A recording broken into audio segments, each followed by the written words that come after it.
कुछ इस तरीके से हम ब्रीदिंग को चेक करते हैं और हम देखेंगे किधर अपने हाथों की तरफ कि इसका चेस्ट मूवमेंट हो रहा है या नहीं हो रहा है। समझ में आ रहा है? ब्रीदिंग कैसे चेक करेंगे, समझ आया? आप ब्रीदिंग पे देख लिया एब्सेंट है, अब जाके हम सीपीआर परफॉर्म करते हैं। ठीक है, अब सीपीआर देने के लिए कौन से ऑर्गन पे हम परफॉर्म करेंगे? हार्ट हमारा इफेक्टिव होना चाहिए ना, तब जाके हम चेस्ट कंप्रेशन देते हैं। तो हमारा हार्ट कौन सी साइड लोकेटेड है? वेरी गुड, एक तो बच्चों का सही जवाब है।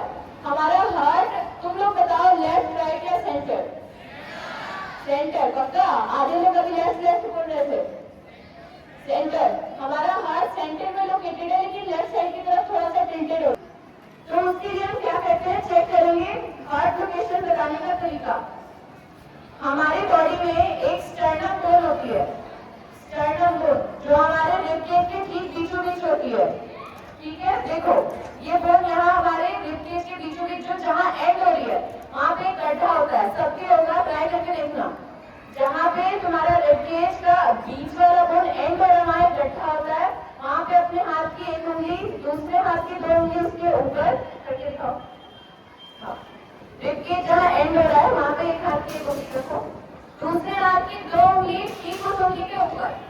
फिर अपना जो मास्टर हैंड है, मतलब जिस हाथ से आप सबसे ज्यादा काम करते हैं उसको ऊपर में प्लेस करेंगे, यहाँ पे उसका हार्ट होगा। समझ आया? समझ आया? दूसरा तरीका, इसके निपल लाइन से एक हॉरिजॉन्टल लाइन इमेजिनरी अपने दिमाग में ड्रॉ करना है। हॉरिजॉन्टल लाइन और एक स्टर्नम से वर्टिकल, जहाँ पे वो पॉइंट मीट होगा वहाँ पे अपने मास्टर हैंड को रखेंगे, वहाँ उसका हार्ट होगा। समझ आ रहा है?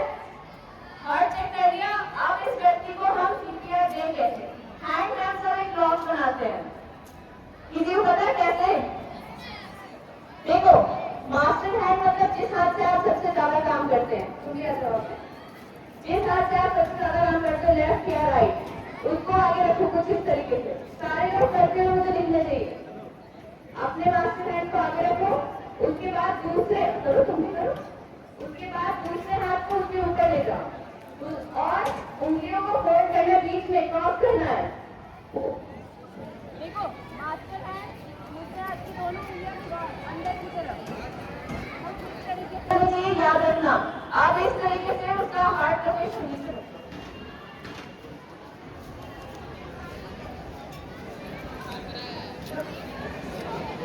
आप क्या करेंगे सीपीआर देने के लिए? पहले तो अपने घुटने के बाद बैठ जाएंगे विक्टिम की बॉडी के पास, अपने घुटने को विक्टिम की बॉडी में सटाएंगे पूरी तरीके से। हाँ, अब उसका हार्ट लोकेट करो, जैसे बताया, पहले हार्ट लोकेट करो।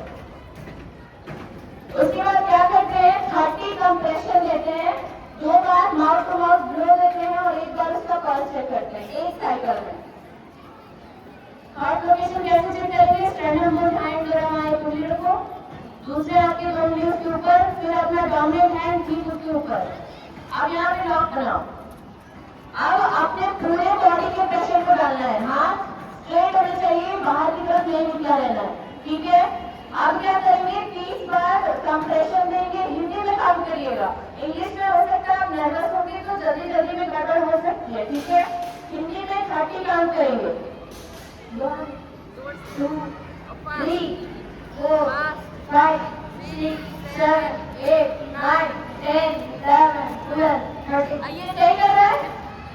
अभी मैंने क्या बोला हिंदी में? वापस से 1 2 3 4 5 6 7 8 9 10 11 12 13 14 15 16 17 18 19 20 21 22 23 24 25 26 27 28 29 30।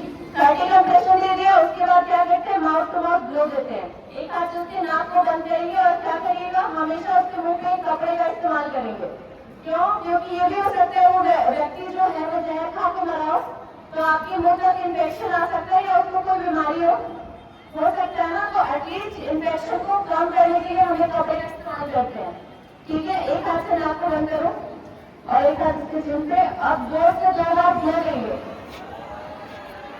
हंस लीजिए, आपके फैमिली में यदि किसी के साथ ऐसा होगा तो आपको हंसी बिल्कुल नहीं आएगी। ठीक है, 2 बार ब्लो किया, उसके बाद पल्स चेक करेंगे एक बार, कुछ इस तरीके से। समझ में आया?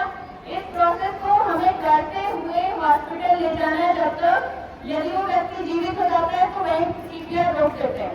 आ जाओ, समझ आया? इजी आ जाएगा यही ना? देखो सबसे आसान तरीका मैं बताती हूँ। यदि कोई बेहोश हो जाए, देखो इधर देख लो, यदि कोई व्यक्ति बेहोश हो गया उसको जमीन पे लेटा देंगे और क्या करते हैं, सिर्फ उसके पैर को ऊपर की तरफ उठा दीजिए। यदि ये बेल्ट लगाया हुआ है उसको खोल दीजिए, जूता पहना हुआ है उसको उतार दीजिए, टाई लगाया हुआ है उसको हटा दीजिए। समझ में आ रहा है? समझ में आ रहा है? उसके पैर को ऊपर की तरफ उठा देंगे। ऐसा करने से क्या होता है, हमारे थाइज में सबसे ज्यादा ब्लड जो होता है वो स्टोर होता है, तो वो हमारी बॉडी की तरफ वापस जाने लगता है। हम बेहोश होते क्यों हैं? पहला सवाल, बेहोश होते क्यों हैं? ऑक्सीजन नहीं मिल रहा है पूरी तरीके से, ब्लड सप्लाई नहीं हो पा रहा है, हमारे ब्रेन तक सिग्नल नहीं आ पा रहा है, इस वजह से हमारा ब्रेन सिग्नल देता है कि किसी चीज की कमी है, तो हम बेहोश हो जाते हैं। समझ आ रहा है? तो अगली बार से यदि कोई भी व्यक्ति बेहोश, हम क्या करेंगे, उसको जमीन पे लिटाएंगे और कुछ इसी तरीके से उसके पैर को ऊपर कर देंगे। थोड़ी देर में होश में आ जाएगा, उसको मारने पीटने की जरूरत नहीं है। समझ में आया? कोई सवाल है आपके पास तो पूछिए। कोई सवाल है तो पूछिए, अदरवाइज मैं आपको दूसरी चीज बताऊंगी। अभी आप लोग के साथ एक क्विज गेम होगा, यदि आप लोग सुन रहे हैं, आवाज से सुन रहे हैं? Very good.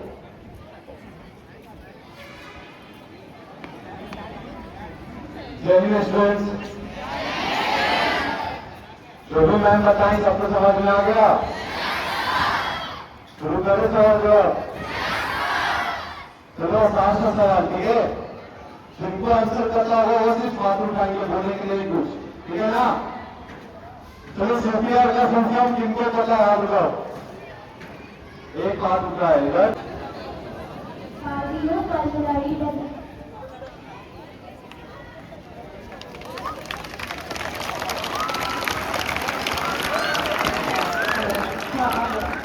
और किसी को उत्तर है? इधर किसका जवाब? कौन सा आवाज आता है अंदर?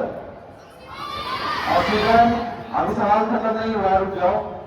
लेकिन जब हम सांस छोड़ते हैं तो कौन सा गैस बाहर आता है? कार्बन डाइऑक्साइड, क्लियर है ना? लेकिन जब हम व्यक्ति को मौत को मौत जब धो दे रहे हैं तो वो व्यक्ति जिंदा कैसे हो रहा है? जिनको पता है हाथ उठाए। सिर्फ हाथ उठाइएगा। सवाल क्लियर है? जब मुंह से बाहर कार्बन डाइऑक्साइड जा रहा है, जिंदा रहने के लिए ऑक्सीजन चाहिए, जब मौत को मौत बोल दे रहे हैं तो उसका कार्बन डाइऑक्साइड ले रहे तो वो जिंदा कैसे हो रहा है? बताओ। और तो हम लोग सांस के रूप में क्या लेते हैं? ऑक्सीजन, एयर, है ना? उस एयर में ऑक्सीजन कितना परसेंट है? उसके वो हम लोग उसके मुंह में जो भाव है उसके में एयर जाता है, एयर जाता है, उससे क्या होता है? उसको कुछ सांस कुछ भी सांस ठीक है। रोटी का आंसर बता देते हैं। 21% ऑक्सीजन है ना? हमें जिंदा रहने के लिए कितना चाहिए? उसमें 17% ऑक्सीजन ही होता है, 17% ऑक्सीजन, कुछ चाहिए, 17 नहीं चल सकता है। चल सकता है। तो होता क्या है, हमें जिंदा रहने के लिए मात्र 5% ही ऑक्सीजन चाहिए। 21 में से 5 को घटा तो कितना बचेगा? 16, है ना? अगर हम जब ब्लड दे रहे हैं विक्टिम को तो कितना दे रहे हैं? 16% ना, क्योंकि 5 रख लिए हम अपने अंदर और 16 बाहर निकाल दिए, तो सिर्फ कार्बन डाइऑक्साइड ही नहीं 16% ऑक्सीजन भी उसको दे रहे हैं। लेकिन उसको चाहिए कितना? सिर्फ 5 ही ना, जरूरत से ज्यादा दे रहे हैं विक्टिम को, इसलिए क्या होता है? जीवित हो जाता है। क्लियर हुआ? इसका आंसर कुछ हद तक सही था, क्योंकि इसमें 16 के बजाय बस 17 बोला। समझ में आया? नेक्स्ट। चलो, ब्लड कंट्रोल सब समझ गए हो ना? जिनको पता है सिर्फ वही हाथ उठाना, बोलना कोई नहीं। कितने तरीके से ब्लड को कंट्रोल करते हैं?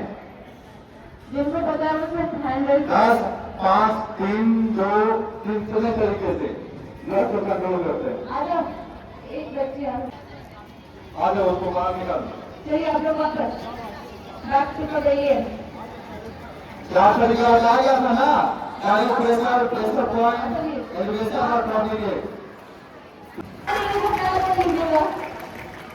ये सेकेंड एंड ये थर्ड, ओके। सर आ जाइए बोलिए। देखिए थर्ड आया है Alok Kumar, clap for Alok please.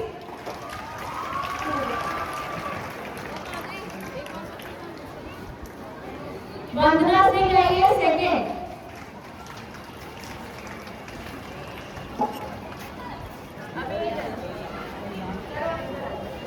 Clap for Vandana. Kalidas tax करते हैं क्या? एंड फर्स्ट है सत्यम कुमार, फर्स्ट है। Clap for Satyam please.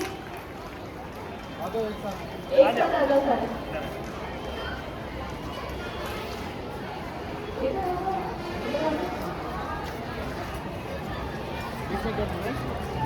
First